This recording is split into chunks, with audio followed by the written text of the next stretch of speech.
It was the kind of morning small towns forget to remember. Tuesday, the 23rd of September, 1986. The sky over Renfield, Oregon, hung low with a blanket of gray mist, the kind that blurs the edges of barns and school signs and leaves dew clinging to the rusty fences along Route 27. By 7:08 a.m., the children of Renfield Elementary had begun to gather at their usual pickup points, red and blue backpacks slung over their shoulders, some still rubbing sleep from their eyes. There were 15 of them, all between the ages of 6 and 12. Some cousins, some neighbors, most of them friends. That bus route had always been predictable. It wound through the same stretch of pine-flanked roads each morning, passing the edge of the Dry Creek Ravine before veering toward the eastern side of town. At exactly 7:12 a.m., Renfield School District Bus number 58 left the depot. The driver, 62-year-old Marvin Heller, a retired mechanic and Korean War veteran, had driven that route for 9 years without a single complaint. His boots were always polished, his logbook flawless. That morning he'd made coffee, read the sports section, and told his wife he'd be home by 4. But bus number 58 never arrived at Renfield Elementary. By 8:10 a.m., the school secretary noticed the absence. 3 classrooms sat half empty. Teachers made polite calls to parents assuming a delay. A traffic jam. A flat tire. Something normal? Something explainable. By 8:26 a.m., the calls turned frantic. At 9:07 a.m., the sheriff's department was contacted. By once, 43 a.m., a formal search had begun. And by sundown, Renfield's only fire engine had joined dozens of volunteers combing the forested routes in every direction. There was no crash, no tire tracks, no broken glass, no calls from the driver's CB radio, no signs of struggle. It was as if the earth had simply opened its mouth and swallowed an entire school bus whole. 15 children, 1 driver, gone without a trace. The town spiraled. Theories bloomed like wildfire. Some believed the bus had veered off a cliff into the Dry Creek Gorge. Others whispered of a rogue hijacking, a stranger in a pickup seen the day before loitering near the Shell station. Some even whispered of something darker, something unspeakable. But no matter how wild or rational the theory, they all ran into the same dead end. There was nothing. Not a single scrap of evidence. Not one eyewitness. Not one goodbye. In the days that followed, Renfield transformed. Helicopters roared overhead. National news vans parked outside the sheriff's department. FBI agents occupied the second floor of City Hall. A reward fund grew to over $90,000. And every night, parents slept beside silent bedrooms, waiting for the sound of brakes on gravel that would never come. By the end of October, over 40 square miles had been searched. Rivers dredged, tunnels explored, dogs brought in, psychics consulted. But with every passing day, hope turned brittle. Then came November, and with it the rain. Cold, unrelenting, and heavy. It washed away footprints, covered tire grooves, turned the dirt roads into veins of slippery mud. And just like that, whatever trace may have remained disappeared. Marvin Heller's wife died 2 years later of what doctors called heart failure, but what locals called heartbreak. Some of the parents divorced, others moved away. And for decades, the name Renfield became synonymous with a kind of grief so deep it silenced even the loudest gossip. The official case remained open, but inactive. Every few years, the story would flicker back into the public eye. A new documentary, a cold case detective, a Reddit thread that gained traction. But the answer never came. 15 children, 1 driver, a yellow school bus. All of it vanished, as if scripted out of reality. Until 39 years later, in the summer of 2025. When a contractor, working on the edge of government-protected forest land 11 miles north of Renfield, made a routine call to his supervisor about a rusted metal shape sticking out of the hillside. At first they thought it was part of an old mining shaft, but the soil was too soft, too shallow. And then someone noticed the curved outline. A wheel well. Then a strip of faded yellow paint. By noon, Local law enforcement was on site. By 5 p.m., the story had broken nationwide. And by sunrise the next morning, hundreds of people stood behind police tape, weeping. Because buried beneath 11 feet of moss, mud, and forest debris was Renfield School District Bus Number 58. The windshield cracked, the door rusted shut, and incid remnants of 39 years of silence. This was no accident. The bus hadn't gone off a road. It had been placed there, hidden, intentionally. And what they found next would unravel everything this town thought it knew. Because inside the bus, there were bones, but only 6 sets, which meant 9 children and the driver were still unaccounted for. And someone had kept the secret all this time. They called it the Lost September, a month that never ended in Renfield, because time didn't pass in days anymore. It passed in silences. Empty chairs at dinner, birthdays without candles, school bells that rang for classrooms that stayed half full. For the families left behind, life became a before and after story. Before the bus disappeared, and after the world stopped making sense. By 1987, the yellow ribbons had faded in the sun, but not one of them was removed. They stayed, tied to porch posts and mailbox handles, like small flags of defiance, of hope. Evelyn Griggs, whose 9-year-old son Mason had been on bus number 58, left his room untouched. Every week, she vacuumed the floor, fluffed the pillows, and placed a fresh comic book on the desk just in case. Frank Torres built a wooden bench on the edge of Dry Creek Gorge, where search teams had first scoured for wreckage. He sat there every Sunday for years, looking into the ravine, waiting for something to resurface. But nothing ever did. The Sheriff's Department issued quarterly updates for 3 years. After that, the reports became yearly. Then they stopped altogether. Detective Ira Wendell, the lead investigator in '86, took early retirement in '91. He was never the same. He'd driven the route again, and again obsessed with the curves in the road, the possible turnoffs, the places where trees stood too close to the gravel. In his final interview, he said one thing. That bus didn't disappear. Someone took it. Someone hid it. And they knew exactly what they were doing. But by then, no one was listening. Renfield had become a ghost town dressed like a real one. Businesses stayed open. Kids still played on lawns. But a quietness lingered. Every new resident had to hear the story. Every teacher had to pass the memorial wall at the school's entrance. And every Halloween, the names of the 15 were read out loud in the gymnasium, followed by 15 seconds of silence zone for each missing child. Then came the rumors. Always the rumors. That someone in town knew more than they admitted. That the bus had been taken across state lines. That a cult had targeted the school.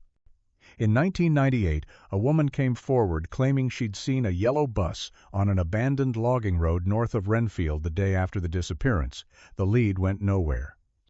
In 2005, an anonymous letter was mailed to the Oregon State Police claiming one of the children was seen alive in a gas station in Nevada. No footage was ever found. In 2011, a psychic on national television insisted the bus was beneath the trees, not far from where the ground runs red.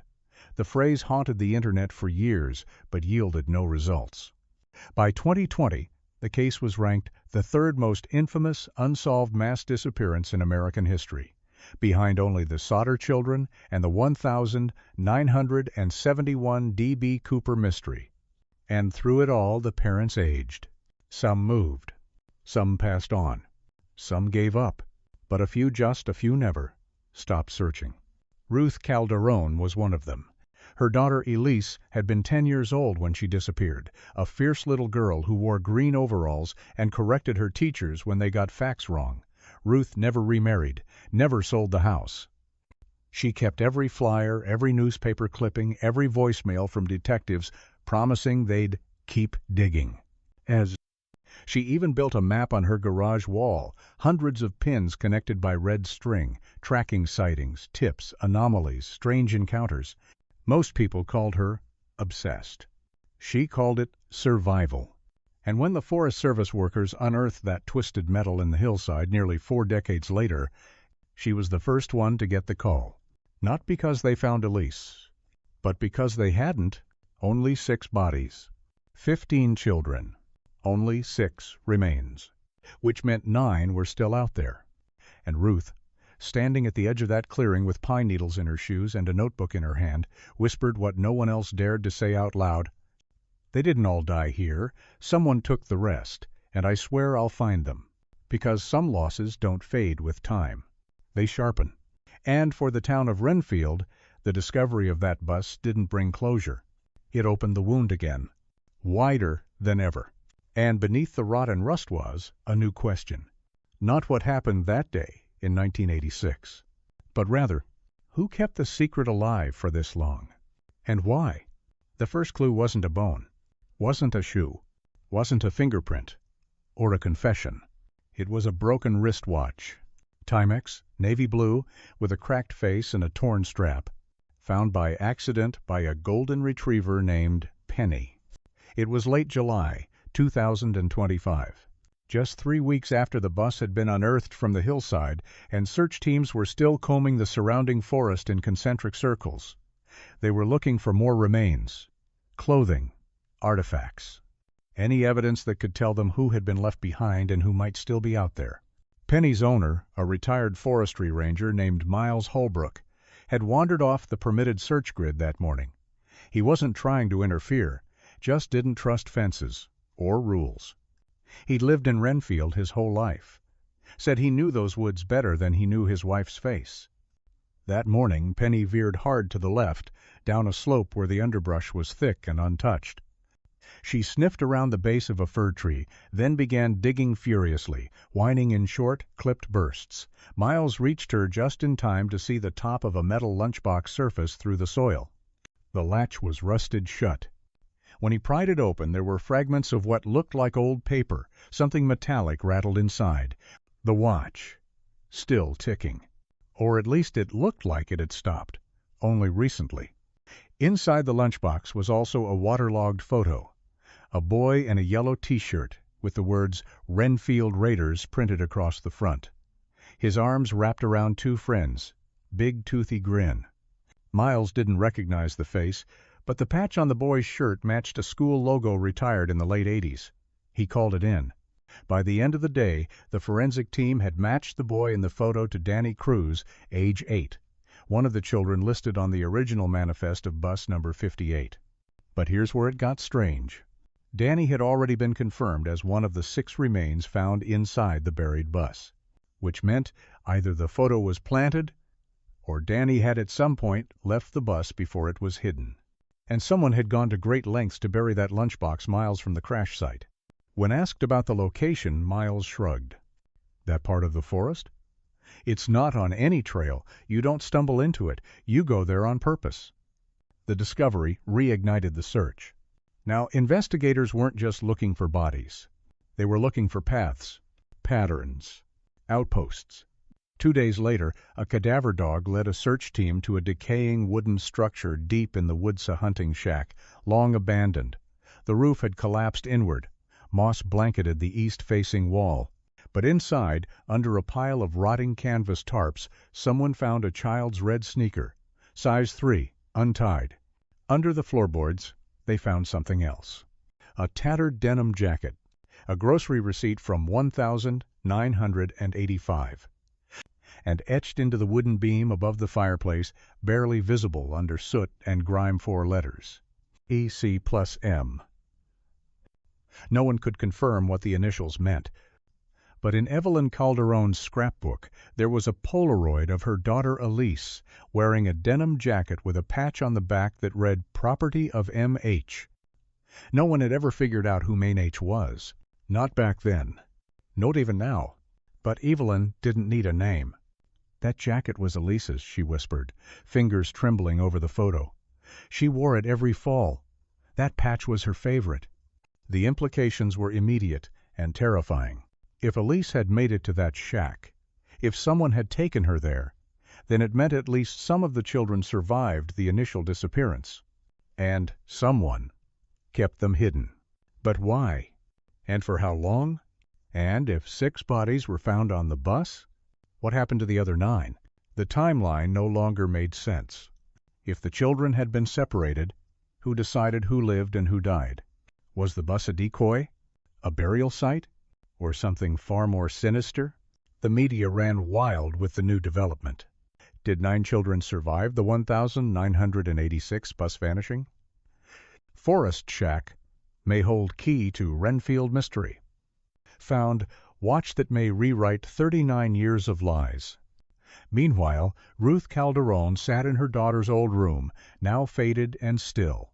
She played the voicemail she'd received from the sheriff's office that afternoon again and again.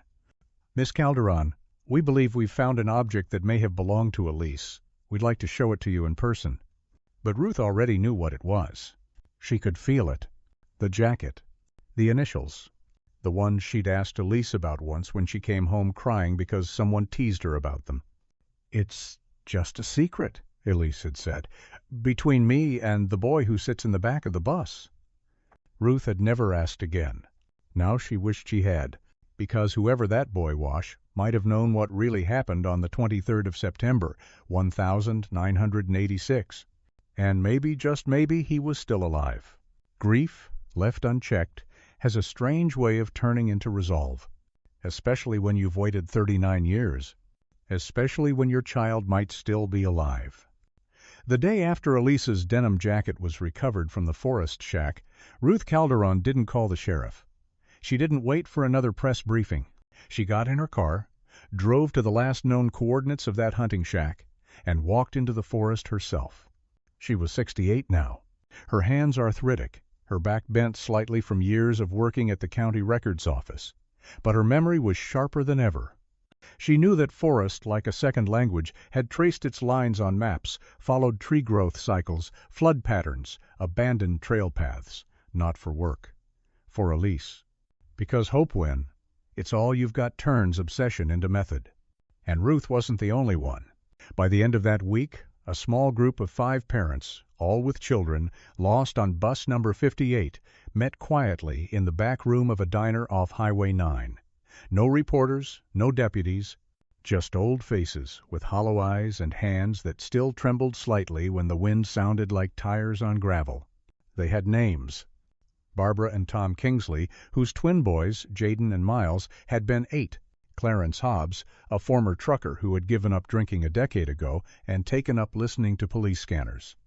And Diane North, whose daughter Lucy was the youngest on the bus, just 6 years old. Lucy had a gap between her teeth and loved rainstorms. Diane carried her baby's shoelace in her pocket every day. They didn't have a plan. Note at first. What they had was each other. And a decision. They would not wait any more. The first thing they did was build a timeline. Not the official one. The real one the way only parents could build it. Ruth laid out everything. Time of departure, weather, bus drivers' habits, which kids sat where, even the route Marvin Heller had most likely taken based on his gas station receipts from the weeks prior. They cross-referenced it with the location of the buried bus. Then, the shack. Then the lunchbox. Miles Holbrook, the retired ranger who'd found the first clue, agreed to walk them through the area. With his help, they discovered something the authorities had overlooked. A line of pine trees that had been cut and replanted decades earlier, forming an unnatural corridor, now grown over but still visible if you knew what to look for. At the end of that corridor, they found tire grooves. Shallow, old, almost erased by time, but there. And, nearby, a rusted hook embedded in a tree. A winch point for pulling something heavy, something like a school bus. That night, Ruth sat in her garage under the flickering light bulb, staring at the map she'd been building since 1986. She began adding thread not red anymore, but black. The color of burial. The color of things done in the dark. 2 days later, Clarence brought them something unexpected, a storage receipt. It was from 1,995, a storage facility in Baker County, nearly 2 hours southeast of Renfield. The unit had been rented under a false name G. Freybut, the billing address, matched a former employee of the Renfield School District maintenance team, a man who had died in 2002 in a boating accident. No one had connected him to the case before. Ruth, Clarence, and Tom drove out to the facility. The manager was reluctant, but Diane always, the one with the quiet voice and the kind eyes, convinced him to open the abandoned unit. What they found was a metal locker filled with school paraphernalia, lunch trays, a seatbeltbuckle, a faded school safety pamphlet, and one Polaroid. It showed the inside of a dim, room-wooden walls, a single window, and a group of children sitting on the floor barefoot. The image was blurred, faded by time, but Ruth saw her daughter, second from the left. Her hair shorter than she remembered, her face thinner, but her eyes the same. It was taken after the bus vanished. The implications were devastating.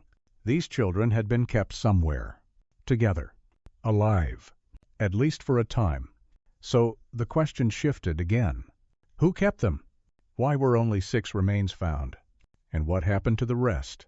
The group now calling themselves the 15 Divided Tasks. Tom worked on tracking property deeds. Barbara focused on missing persons in surrounding counties from the late 80s. Clarence reached out to retired deputies, one of whom remembered a strange case from 1987. A girl, about 11 years old, found wandering barefoot near the Idaho border. She didn't speak. No ID. Placed in foster care under the name Jane L. Records showed she ran away a year later, disappeared again. Diane requested the photo.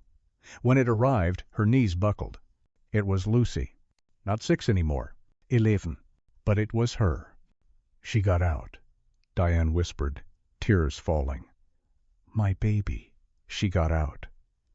Now they had proof of 2 survivors, and something else. A pattern. One by one, pieces began falling into place. A boy seen in a Montana shelter in 1993, using a name that matched a partial from the manifest. A girl interviewed in a mental institution in California in 1998, drawing pictures of yellow buses and people underground. A set of initials, carved into a church pew 80 miles away EC. Every clue led to more questions, more possibilities, more darkness. But one thing was certain. These weren't random disappearances. Someone had orchestrated all of it, and that someone had gone to extraordinary lengths to hide what they'd done. Ruth stood before a corkboard covered in thread and photographs, her hands trembling as she added a new note. If they were taken to keep them hidden, what were they being hidden from? Because this wasn't just a case of abduction anymore. It was something larger, something woven into the fabric of the town, of the school, of the people they thought they knew. And somewhere out there the rest of those children or what was left of them were waiting to be found. Not by police, not by reporters, but by their parents. Because the only thing stronger than fear is a mother's refusal to stop looking. It was Clarence Hobbs who found the ledger.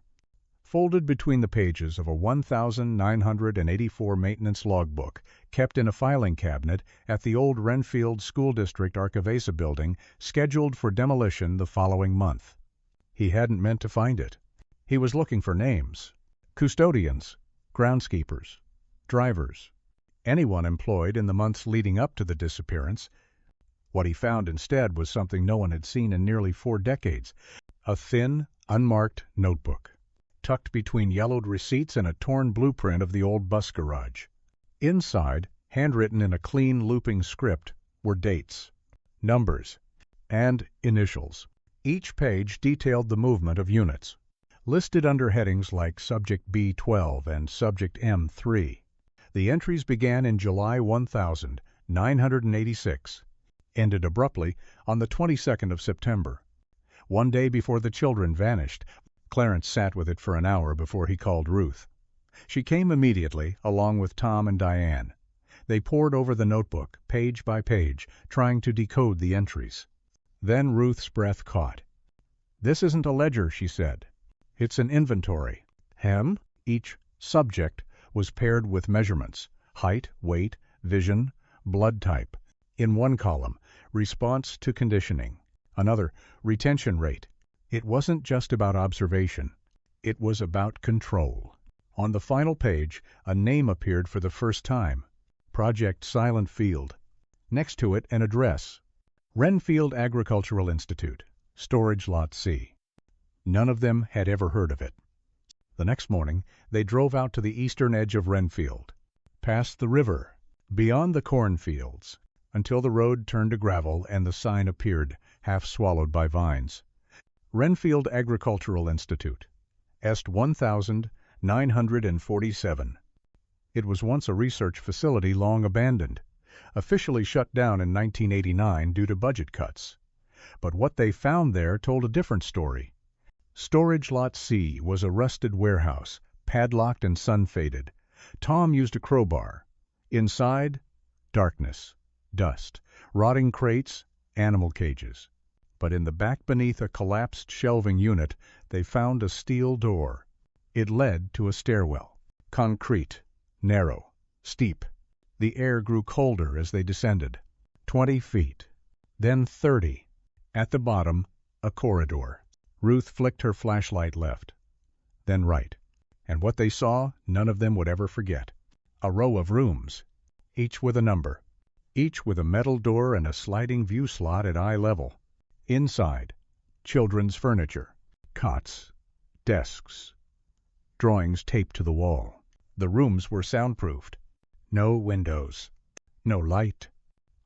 And on one wall, in faded crayon, was a phrase. "We're not supposed to talk," Diane gasped. She reached for the crayon drawing stick figures holding hands under a crooked sun. It was signed Lucy N. "She was here," she whispered. She was right here. They searched for hours, found old medical supplies, dissected lesson plans, footage reels labeled with subject codes, and a login sheet listing the name of the facility supervisor, Dr. Malcolm Heller.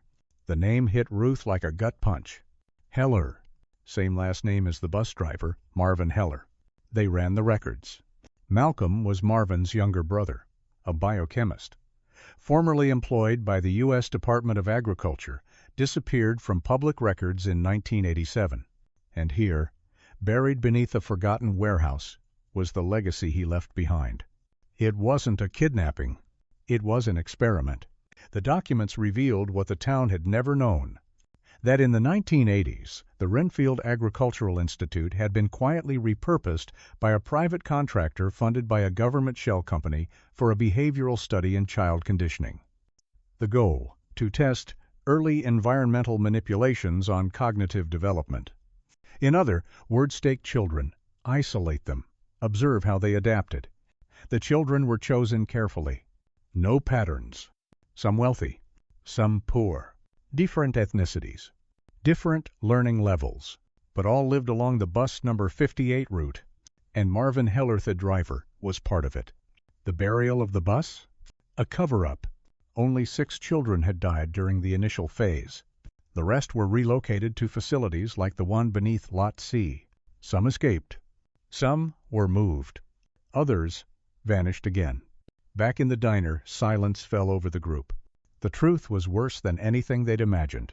Their children weren't victims of a random abduction. They were selected by people they knew, people they trusted, people who walked the halls of their schools. Tom clenched his fist. They used them like lab rats. Barbara looked out the window. And we fed them to the system without even knowing. The betrayal cut deeper than grief ever had. And now they had a name. Malcolm Heller. Still unaccounted for. Still missing. Still out there. But not for long. Because now, the 15 had something they never had before. A direction. The next day, Ruth filed a report with the state. The facility was sealed off. The media alerted. A federal investigation opened. But for Ruth and the others, it wasn't enough. Because no one in town had ever talked about Malcolm. And somewhere had helped him disappear. And if Malcolm had survived, he might know exactly where the rest of the children were, or worse what they'd become.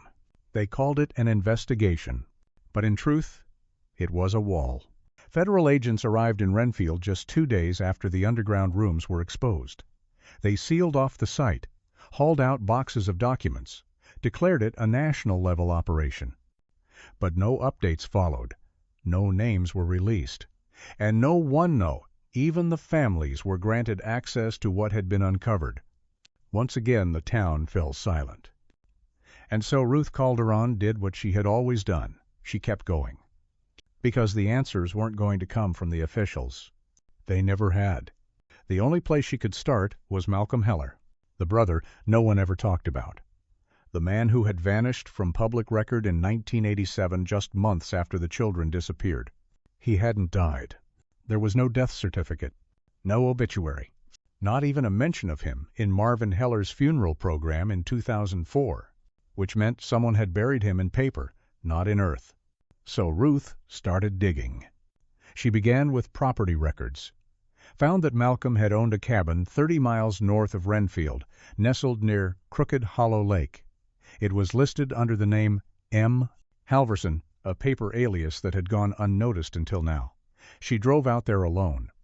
The place had long since collapsed in on itself, just beams and mold and birds nesting inside the chimney, but in the back corner she found a toolbox. Inside were maps, hand-drawn, labeled in code. Some were topographical, some anatomical diagrams of the brain marked with terms like compliance index and stimulus break thresholds. But one stood out, a detailed sketch of Renfield Elementary School, and on the bottom right corner, written in faint pencil, Phase 1 equals containment, Phase 2 equals release, Phase 3 equals integration. Ruth's heart thudded. Integration. What did that mean? Were some of the children placed back into society? Reinserted? Was that what happened to Lucy? To the girl seen in the mental institution? To the boy in the shelter? Or worse, were they never meant to be found? She photocopied the maps, took photos of every corner, and drove home with a new question burning in her mind. What if some of them were still living among us and didn't even know who they were? Meanwhile, Clarence Hobbs had been combing through old footage newsreels, town meeting broadcasts, even VHS tapes donated to the local library. He was looking for a face, any face that matched Malcolm Heller.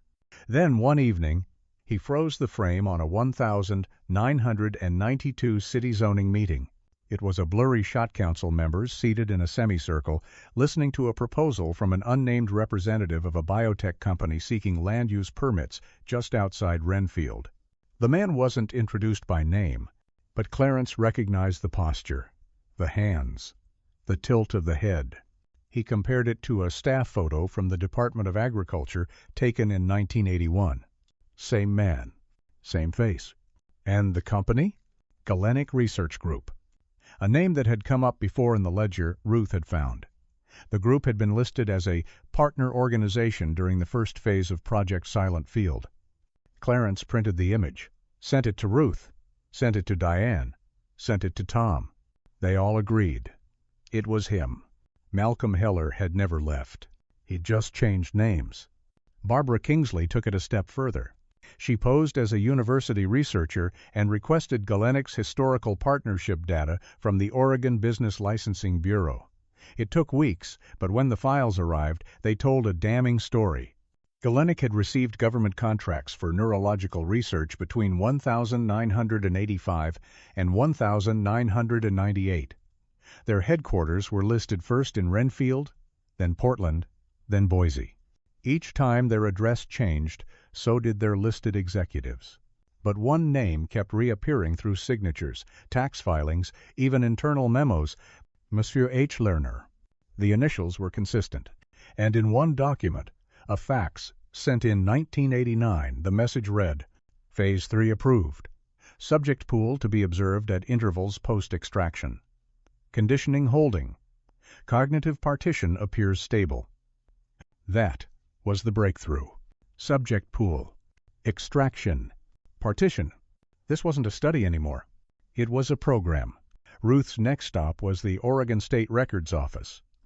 She requested sealed birth records from 1986 through 1989, those flagged as sealed by court order or adoption under unusual circumstances. It was a long shot, but 3 names jumped out. Children registered in counties within a 100-mile radius of Renfield, all listed as orphans, all adopted in 1987 within 2 weeks of each other. No parental background, no health history. She compared the adoption photos to her stack of Polaroids from 1986 and found a match. One of the boys, now named Daniel Pearson, was once Mason Griggs, Evelyn's son. Mason had been renamed, adopted, relocated, and Evelyn had never known. She'd passed away in 2003, believing her child had died in the forest. But he hadn't. He'd been reassigned. Ruth tried to contact Daniel, but he never responded. Whether he was protected, unaware, or afraid, she couldn't tell. But she began building a list, one name at a time. Children who had disappeared, then reappeared under different names. She kept them on a separate wall, one not even the group knew about, because something about this felt bigger. Not just an experiment, a cycle, a loop, and she feared what might happen if she went public too soon. Tom, meanwhile, tracked down a retired postal worker who once delivered to Galenick's first location. The man remembered a back room locked, always sealed. No one ever went in or out, except one man, tall, gaunt, with a limp on his right side. That matched Malcolm's known injury from a childhood car accident. The worker gave them something else, a P.O. box that had remained active under the name H. Marlowe, active as of last month. They ran it through a federal database. The box was registered in a town called Ellensburg, Washington, a 4-hour drive. Tom, Ruth, and Clarence left that night. The post office was small, nondescript. When they arrived, the clerk at first refused to say anything. But when Ruth explained everything, tears in her eyes, her voice cracking, folded. He comes twice a month, never talks, always wears the same coat. Name's not Marlowe, though. People around here just call him Doc. They waited 5 days. Then, just after 9 a.m. on a Monday, he appeared. Gray, thin, slower than before. But Ruth knew him. She stepped into his path. "Malcolm Heller," she said, "you took my daughter." "I am—" He didn't flinch, didn't run. He looked her dead in the eye and whispered, "Then you know more than you should," then turned and walked away. Tom followed him to a cabin on the edge of town. But by the time the police arrived, he was gone. The cabin was empty. But the wall inside bore one last message. Phase 4 begins soon. And beneath it 15 names. 12 crossed out. 3 still underlined. Elise Calderon, Jaden Kingsley, Lucy North. The ones who were never found. They didn't sleep after Ellensburg. Ruth's hands trembled the whole ride back. Not from fear, but from the memory of his voice. How calm he was. How utterly unshaken. After 39 years. After all the children. After all the silence. "Then you know more than you should." It wasn't a confession. It was a warning. And it changed everything. Back in Renfield, the group reassembled in Ruth's garage now, lined wall to wall with evidence, maps, string, pins, and red circles that seemed to multiply by the day. Tom slammed his fist on the table. "He's not just hiding, he's preparing something." Clarence nodded. "Phase 4. Whatever that means, it's happening now." They reviewed the final page Ruth had photographed inside the Ellensburg cabin. The names, the symbols. 3 children still uncrossed. Elise Calderon, Jaden Kingsley, Lucy North. All still missing. All potentially alive. That's when Barbara said it. What if Phase 4 isn't about the past? No one spoke, because they all had the same thought. What if it's about now? The next clue came not from a map or a photo, but from a burner phone. Ruth received a call at 3:17 a.m. No caller ID. No voice on the other end. Just a series of static tones. She recorded it. Ran it through audio software. It wasn't random, it was modulated sound. Encoded. With the help of a tech-savvy cousin of Tom's, they decoded it to GPS coordinates. The location? An abandoned grain silo just outside Medford, Oregon. Too far to be a coincidence. They left the next day. Ruth, Tom, and Clarence. The others stayed behind to monitor. The silo was massive, rusting, forgotten. A relic from the Dust Bowl era, half buried in ivy. No official records listed it as operational. But tire tracks surrounded it fresh. They approached on foot. Inside, the air smelled of wet concrete and iron. Pigeons fluttered in the rafters. But near the back, a trapdoor. Heavy, bolted. Tom pried it open with a crowbar. Beneath it stairs. Descending into black. They hesitated, then descended. Each step creaked under their weight. Their flashlights barely pierced the dark. At the bottom, a corridor, identical to the one beneath storage lot C. Steel doors, numbered rooms, one after another. Only this time, there were sounds. Scraping, shuffling, breathing. Then a light. Not from their flashlights from one of the rooms. Clarence moved first, pulling Ruth behind him. Tom reached for the handle. It wasn't locked. Inside, a girl. No older than 20, eyes wide, gaunt, hair matted to her cheeks. She whispered something when she saw Ruth. "He said you'd come." Ruth dropped to her knees. "What's your name?" "Elise," she whispered. "Are you my mother?" Ruth sobbed. "Yes, baby. Yes, I'm here." But the moment broke too quickly. Behind them footsteps. Fast, heavy, confident. Then came the voice. "You were warned." Malcolm Heller stepped into the light. No longer hiding, no longer gaunt, no longer frail. He was armed. A pistol, steady hands. "You had to know this wouldn't end well," he said. "Curiosity always leads to collapse." Tom moved to shield Ruth and Elise. Clarence reached behind, fumbling for his phone. "Why?" Ruth demanded. "Why them? Why any of them?" Malcolm's smile was almost paternal. "Because they were blank canvases. Pure, moldable. I gave them purpose, discipline, order." "You stole their lives," Ruth hissed. "I saved them from chaos," he countered. "You raise children to believe the world is kind. I showed them the truth." Tom took a step forward. "It ends here." Malcolm cocked the pistol. "Number it ends when I say it does." But he hadn't noticed Clarence had triggered his emergency beacon. And 20 seconds later sirens? Dozens of them. Red and blue lights flooded the silo windows above. Helicopters thundered overhead. Malcolm froze. "You brought them?" Ruth nodded. "This time, we didn't come alone." He turned toward Alicia's voice suddenly desperate. "They'll erase everything. You know what we built. Tell them it worked." But Elise stepped behind her mother. "You locked me in a box," she whispered. "You don't get to speak anymore." Then she spat at his feet. The SWAT team descended in less than a minute. Malcolm Heller was disarmed and taken into custody without incident. But before they let him up the stairs, he turned to Ruth one last time. "They'll never let it out. Not all of it. This world doesn't want the truth." And with that, he vanished into the light. The underground rooms were cleared. 4 other survivors were found, teens and young adults who had aged out of a system built to forget them. Some spoke, some didn't, but all bore signs of deep psychological manipulation, language suppression, sensory deprivation, reward-based behavioral control. Elise was kept at a hospital under protective observation.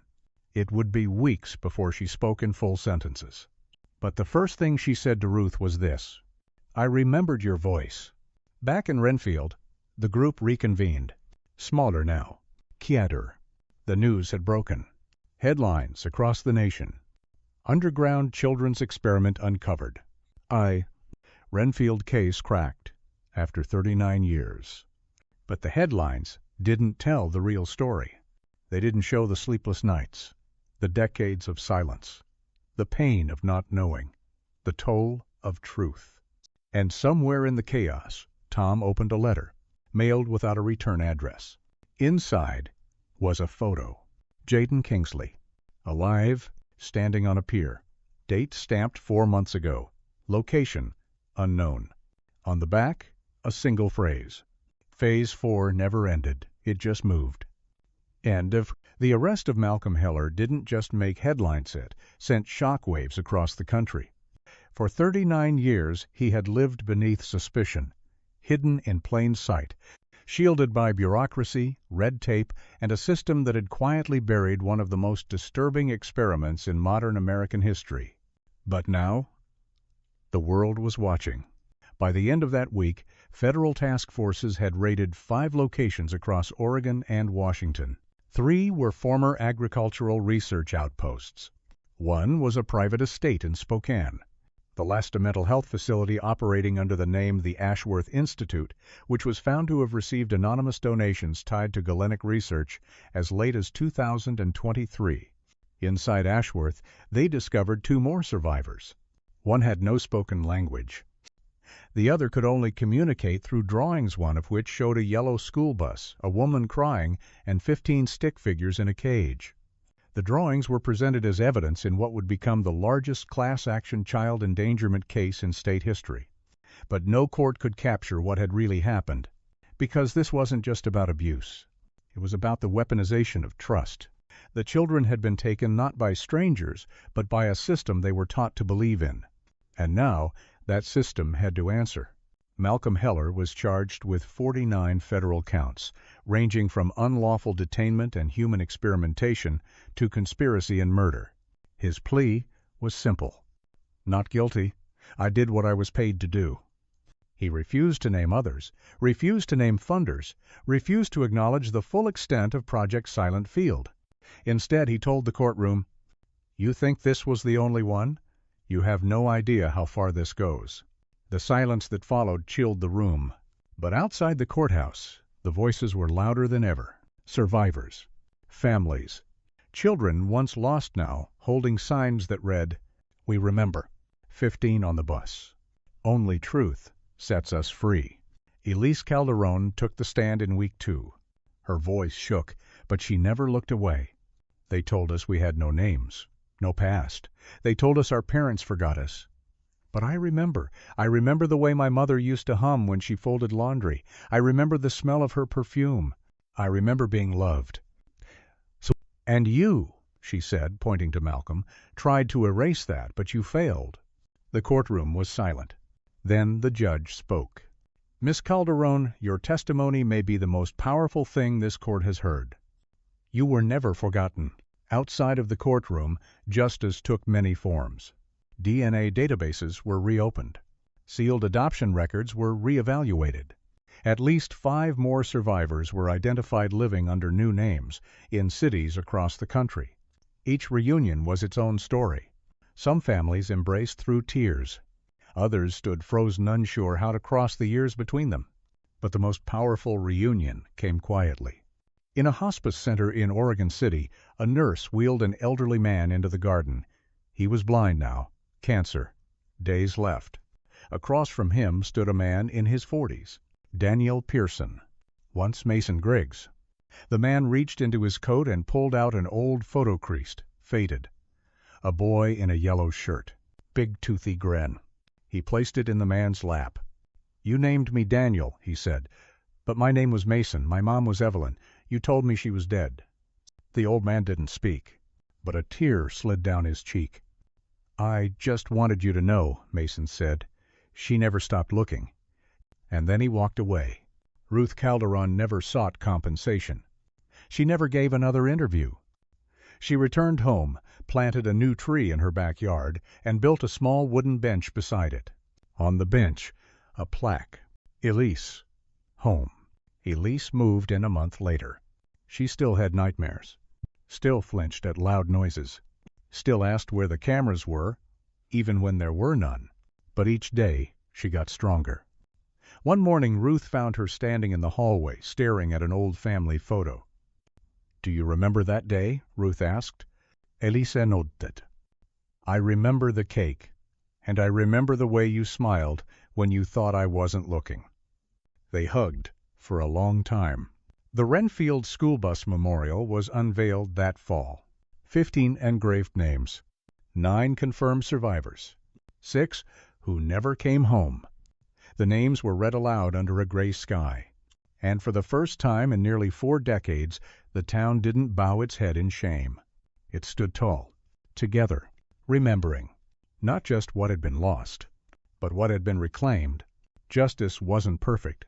It never is. But it had arrived. And for the families of the missing children, that was enough. For now, justice had been served. But justice doesn't erase memory. It doesn't mend fractured minds. It doesn't untangle years of silence. And it doesn't bring back what was stolen. For the 9 survivors of bus number 58, coming home was just the beginning of another journey, one far more complex than the one they'd endured underground. Because freedom doesn't feel like freedom when you've spent most of your life waiting for permission to speak. Elise Calderon slept with the lights on, every night, even after returning to her childhood bedroom, even after Ruth changed the curtains, painted the walls, and removed every item that might resemble confinement. Elise couldn't sleep in darkness. They controlled the light, she told her therapist. No light meant punishment. Dim light meant evaluation. Bright light meant obedience. In her journal, she wrote, "The world is too big now. I feel like I'm floating and I can't find the floor." Some days, she couldn't leave the house. Other days, she wandered the edge of Renfield, standing silently near the creek where her mother used to take her before school. She never asked about the bus. Not once. And Ruth never brought it up. Healing for them became about what wasn't said. About sitting on the back porch and listening to the wind move through the trees. About rebuilding trust, not with words, but with time. One evening, Elise stood in the kitchen and asked for permission to boil water. Ruth put down her book and whispered. "You don't have to ask any more," Elise cried for the first time since her return. For Lucy North, the journey was different. Her biological mother, Diane, had passed away just months before the discovery. But her aunt, Rachel, took her in. Lucy, who had been renamed Marie during her time in captivity, spoke little. She reacted to music more than conversation, classical pieces especially, Beethoven, Debussy. Sometimes she played scales on an old upright piano for hours, over and over, eyes closed, body still. Her trauma had taken root in her nervous system. She flinched at sudden movement, never ate warm food, and counted her steps out loud, always in increments of 5. It took nearly 6 months before she made eye contact with anyone. But then, one Sunday morning, while sitting on the front porch beside Rachel, she whispered, "I used to dream of a blue house with flowers." Rachel smiled. "This is your house now. And those are your flowers." Lucy nodded. "Then I think I'm home." Some survivors stayed anonymous. They changed their names, moved away, chose silence as their form of survival. And no one blamed them, because trauma manifests differently in each soul. For some, it screams. For others, it hides. And for many of the children who'd been taken, the years of captivity had splintered their identities. Many had no memory of their lives before the bus. Others remembered only in flashes. A green lunchbox. A backpack with a broken strap. A voice calling from the hallway telling them it was time for their lesson. Psychologists labeled it complex developmental trauma, but the survivors called it something simpler.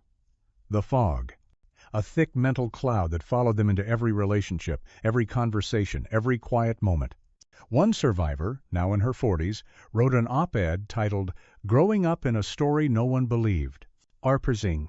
It ended with one line, "We didn't forget who we were. We just forgot how to say it out loud." The town of Renfield changed too, slowly but meaningfully. A foundation was established in the names of the 6 children who never came home. The money went to support trauma counseling, missing persons initiatives, and survivor-led outreach programs. Every the 23rd of September, a candlelight vigil was held at the school. 15 candles, 6 white, 9 gold. Families spoke. Survivors listened. And for the first time, the silence that had haunted the town for decades was filled with something else. Connection, truth, and a kind of shared forgiveness. Not for the people who did this, but for the selves they had to become in order to survive it. Ruth kept a photo of Elise on her nightstand. The new one. Not the child in braids, but the young woman with shadows in her eyes and fire in her posture. She never asked Elise to talk about what happened underground. But one night, while watching the news, Elise quietly said, "They taught us that love was a variable, something to be earned, with silence, with stillness, with obedience." "But it isn't," she added. "Is it?" Ruth took her hand. Number. It isn't. Love just is. The world moved on, as it always does. But in corners of Oregon, in kitchens and bedrooms and therapy offices, and fields filled with golden light, something else was taking root. Not closure. That's too easy a word. But maybe something close to it. A slow turning of the soil. A gentle reach toward the sun. A beginning. And for the survivors of bus number 58, that was enough. Not to forget, but to breathe. To try. To be. Autumn came quietly that year. No sirens. No news trucks. No new names on the evening broadcast. Just leaves falling like old stories. And the sound of wind brushing against the windows of houses that finally felt like homes again. But not all endings arrive with peace. Some come wrapped in envelopes. No return address. Just a name. Ruth Calderon. It was a simple manila package left on her doorstep one morning in October. Elise found it. No courier, no delivery truck, no note. Insidean audio cassette. Old, dusty, unlabeled. Elise stared at it for a long time. "Do we play it?" she asked. Ruth said nothing, just nodded. They didn't own a cassette player anymore, but Tom Kingsley did. That night, the group gathered again in Ruth's living room, the same place they had mapped routes, marked names, and searched through the debris of silence for years. Tom inserted the tape, pressed play. For the first 10 seconds, nothing. Just static. Thin voice. Soft. Male. Familiar. Malcolm Heller. If you're hearing this, it means I was right. Or maybe it means I lost. Either way, it's begun. The group went still. You think this was about children, about science, but it never was. Project Silent Field was never just one program. It was a trial, a prototype, and the real work is still happening. Ruth leaned forward, gripping Elise's hand. You'll feel better thinking it's over. But the truth is, the bus was just the first transport. The first group, the first lesson. You broke the system I built, but not the system I served. Then, silence. The tape clicked to a stop. No more words. No explanation. Just that final echo. The first lesson. They sat in silence for a long time. Then Clarence stood. What does that mean? There's more? Where? Who? Tom shook his head. Could be a bluff. Could be a trap. Barbara spoke next. Or it could be a warning. Ruth looked down at Elise, who stared blankly at the tape deck. Do you know what he meant? She asked. Elise didn't answer. Not for a while. Then, quietly, there were other rooms. 2 weeks later, a story broke in Idaho. An unregistered foster home raided.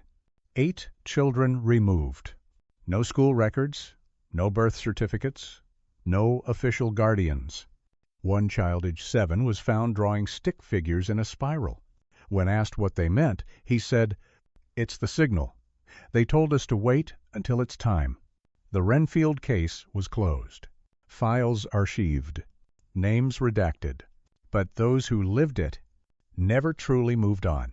Because, even now, in the stillness of certain nights, when the sky hangs heavy and the world feels too quiet, somewhere out there, a door closes, a light flickers, a voice whispers, Phase 4 is complete, and someone starts the next lesson, the end.